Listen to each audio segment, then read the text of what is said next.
Hello everybody, welcome to Choose Life with Harry. Today I'd like to call this segment, Don't Be a Sleeping Disciple. I'd like to read verses from the Bible first, Matthew 26, 36 to 45. Then Jesus came with them to a place called Gethsemane, and he said to the disciples, "Sit here while I go and pray there." And he took Peter and the two sons of Zebedee with him, and he began to be sorrowful and very heavy. Then he said to them, "My soul is exceedingly sorrowful, even to death. Wait here and watch with me." And he went a little further and fell on his face and prayed, saying, "O my Father, if it is possible, let this cup pass from me. Yet not as I will, but as you will." And he came to the disciples and found them asleep. And he said to Peter, "What? Could you not watch with me 1 hour? Watch and pray that you enter not into temptation. The spirit indeed is willing, but the flesh is weak." He went away again the second time and prayed, saying, "My Father, if this cup may not pass away from me unless I drink it, your will be done." And he came and found them asleep again, for their eyes were heavy.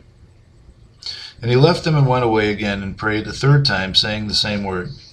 Then he came to his disciples and said to them, "Sleep on now and take your rest. Behold, the hour is at hand, and the Son of Man is betrayed into the hands of sinners." When Jesus asked the disciples to pray for him, he said the spirit is ready, but the flesh is weak. He needed them to pray for him. Jesus said to go into all the world and preach the gospel. He needs us, who are Christians, to tell others about him. Tonight, this segment is going to be for the Christian. Don't be a sleeping disciple.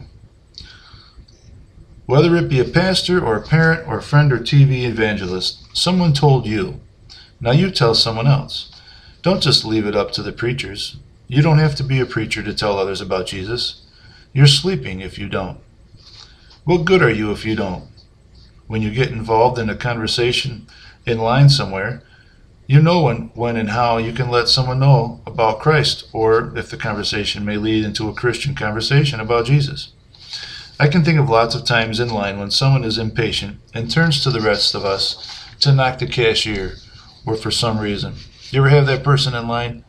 They turn around and they start saying something out loud about the cashier or something negative about the whole process. In my world, I feel if someone has something negative to say out loud to us, then they have set themselves up for something positive to hear in return. No one asked for their opinion. Most of us were thinking probably the same thing. But you had to voice yours out loud, so I get to too. And a lot of times, they get angry because you don't share the same ill feelings as they do. But it stands up for what's right. And you didn't start preaching patience in line. Someone brought you into a conversation about it. It also shows the others in line that good is not gone. The good comes from God, and it goes further than you will have the opportunity to tell them. If that is one of the places God has set you up for that opportunity, then the opportunity will arise. Maybe a waiting room, not just a doctor's office, but a car repair shop, or some place like that. People like to talk about themselves.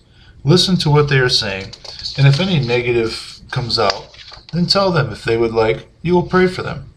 I know it doesn't fit into the world as something to do for somebody, but it is truth. It snaps people into a sense of reality for a moment. It sounds so odd that they don't know what to do with it. No one says that. When I was young, my parents taught me to be respectful to my elders.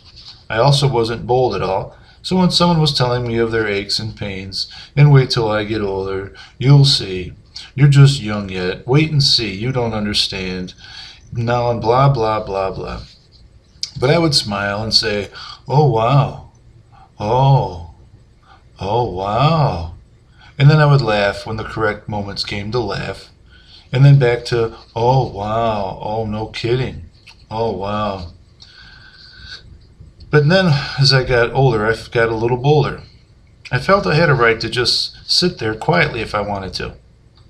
So when someone would start telling me their life story, I would say, "I really wanted to just sit here quietly." Or, "You're really not going to talk about yourself the entire time we're sitting here, are you?" Then when I became a true Christian, I realized that when people talk to a total stranger about their lives, I now take the opportunity to find a way to fit God into the subject. either patience or understanding, or always to stand up for the truths of God in right and wrong. Like men talking about other women. I tell them I am married. Or if I see a ring on their finger, I'll ask if they're married. Lots of times the guilt comes quickly. Just don't go along with wrong, just to get through the moment. If someone talks out loud to you, or so you can hear them, you have just been invited to the thought. They have the ability to just think it, and they choose not to. Once at work, a customer came up and told a few of us he had a joke. He told it, and it was dirty.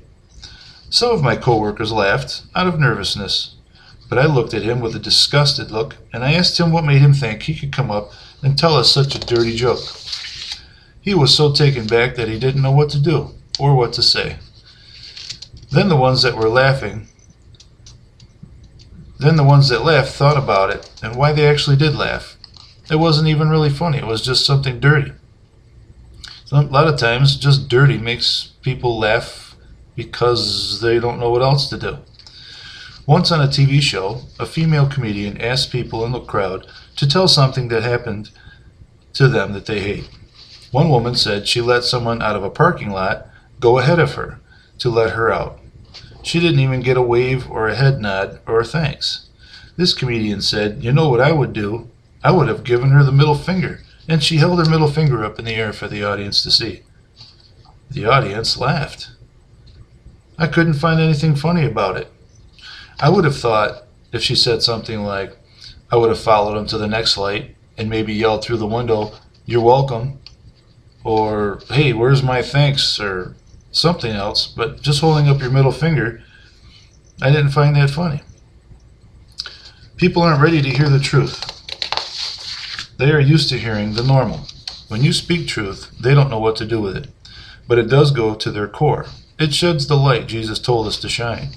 You don't have to be argumentative. Just state the facts the Bible states. Don't be sleeping disciples. Speak the truth. Laugh and have a good time with the public, but not when it comes against the Bible and what God teaches. With us guys, sometimes just a fart is funny. You can do things in the world that aren't biblically correct. So when one of your buddies falls down, you can laugh at him. If you didn't fall all the way, push him over even more. That's what guys do. We like to laugh and horse around.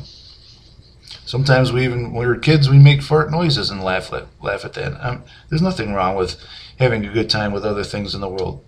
But if somebody has something negative to say about other people, there's no need for that.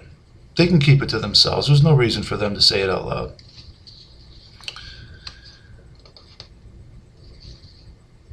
There's a TV show that shows different people doing stupid things. It's very funny. Just based on the stupid things that they do. There are lots of things we laugh about that aren't dirty or sinful. Have a good time in life with others. Just be mindful of the things you need to speak out about. For instance, no, I don't think I am going to go to the party this year. Why not? Because the last few times this and that has happened, and because I know that it's going to happen again, I'd rather not. No, I don't think I am going to go to that movie with you guys. Why not? Because the review says there's nudity in it, and I don't think God would be happy with me. No, I don't think so. And so, I don't think so-and-so is a blankety blank. I think she needs us to pray for her. She obviously has things in her life that are causing her to be anxious. No, I don't think Dave is a blankety blank. He just needs someone to pray for him. He obviously has some things going on in his life to make him be anxious. God created everyone. He didn't create jerks and boneheads. We became that way because of what the world offers us. Everyone is God's creation, and we should respect that. They need Jesus. The person talking about that person needs Jesus, or at least the reminder that they shouldn't be talking about that person that way. Don't be a sleeping disciple. Speak up when it's time. Jesus needs us now. I go on YouTube and I see a whole bunch of people just like myself that are speaking into the YouTube, into the camera, and discussing God, discussing Jesus. I also find others that are doing the exact opposite. But I feel that Jesus now needs us more earnestly than he's ever needed us. It seems as though the earth is becoming as the days of Noah, and it's getting close to when Jesus will come back and bring us back up to heaven with him. And we need to be ready, and we need to get as many of those as we can to understand that Jesus is real and he's coming back, and God doesn't take sin lightly at all. We need to convince these people that Jesus is the Christ and the Son of God. They're not going to understand that, or they're not going to know that unless you say something. I heard a man say something interesting the other day, that the world is as dark as it is because of us. We don't speak up. When we hear something that doesn't fit right with us, we don't say something in return.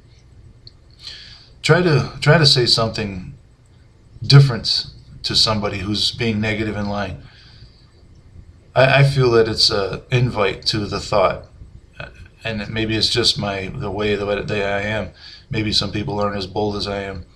But if somebody has something to say out loud, then I believe that they also they should be able to hear something out loud. And my opinion happens to be opposite most of the time of what they're saying, their negativity.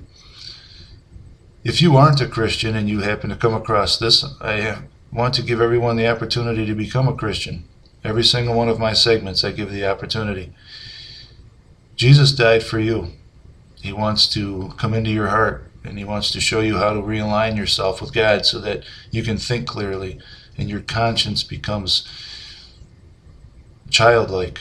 You remember the things that are right and wrong, even the smallest of the small. He will come into your heart and he will clean your conscience and he will show you how to live. Ask Jesus into your heart. If you don't know how to do that, pray this prayer with me. Don't just repeat what I say. Repeat what I say through your heart. Dear Jesus, thank you for dying for me on the cross. I pray that you will please forgive me for all of my sins, right out to the first ones I've ever committed, right to the last one I did today. Please come into my heart and forgive me and help me to live the way that you want me to. Show me the way that life should be lived. Thank you for staying on the cross and not coming down when they mocked you. Thank you for coming into my heart, and thank you for forgiving me. In Jesus' name, amen. If you pray that prayer, and you're a Christian, you need to find a Bible. Find some people that are Christians so that they can help you in your new journey, in your new life. God bless you.